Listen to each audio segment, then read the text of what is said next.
un livre-album qui sort ces jours-ci. Comment est né ce projet?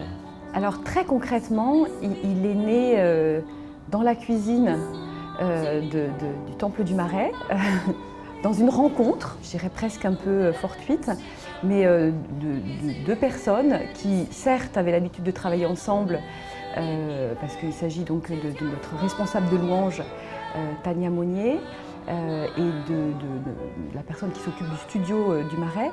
Et de ce déjeuner est sortie l'idée de réaliser un album de louanges avec toute l'équipe de musiciens du Temple du Marais.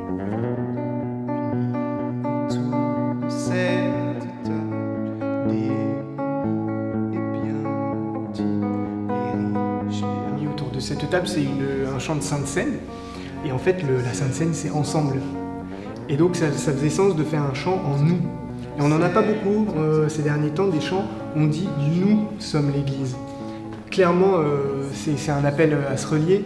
Clairement, c'est un appel à aussi prendre soin les uns des autres, à faire corps. Et je pense que dans ces temps où on est peut-être connectés d'une manière différente, eh bien, on est clairement appelé à faire Église. Unis en Père par son esprit, par Christ nous formons une famille. La rencontre entre Tania Monnier et Estienne Ril, qui sont deux artistes très intéressants, extrêmement riches à la fois de leur personnalité, mais aussi de leur spiritualité. Et cette rencontre, elle est assez étonnante parce qu'ils viennent tous les deux d'univers extrêmement différents. L'une est d'origine russe, elle a grandi dans les milieux baptistes, très influencée par les missionnaires américains. L'autre, donc Estienne, lui vient d'une famille pas particulièrement religieuse, s'est converti autour de 22 ans, je crois, et a découvert, avec sa conversion, a découvert l'Église en fait. Donc il a un regard très intéressant sur ce qui, pour nous, qui sommes habitués, nous protestants de génération en génération, fait partie vraiment de notre histoire et de nos habitudes. Unis en Père par son esprit, par Christ nous formons une famille, encore un cœur, un même esprit, par Christ nous formons une. De relier la musique classique et la musique contemporaine, voire moderne, voire pop, moi ça m'a beaucoup nourri. Il y a une richesse dans la composition, dans la recherche de la musicalité. Et en fait, cette recherche-là, on peut l'appliquer à notre quête de foi, en fait.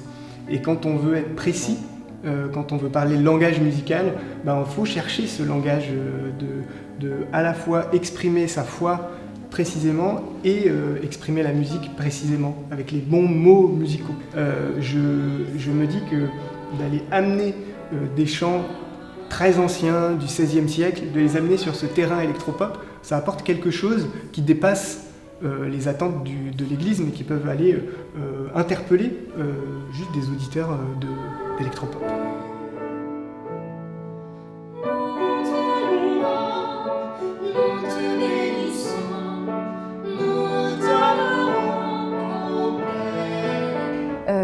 On a vraiment conscience en fait de la richesse qui se trouve là dans cette communauté.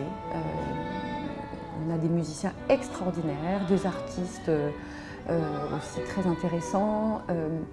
Donc quelque part, on le reçoit aussi comme une vocation, c'est à la fois une grâce et puis une vocation, puisque le Seigneur nous a donné des richesses comme celle-là, et bien c'est à nous de les faire fructifier et puis d'offrir aux autres ce que nous-mêmes avons reçu et partager cette musique, ces créations, voilà, qu'on a la joie d'accueillir dans la communauté.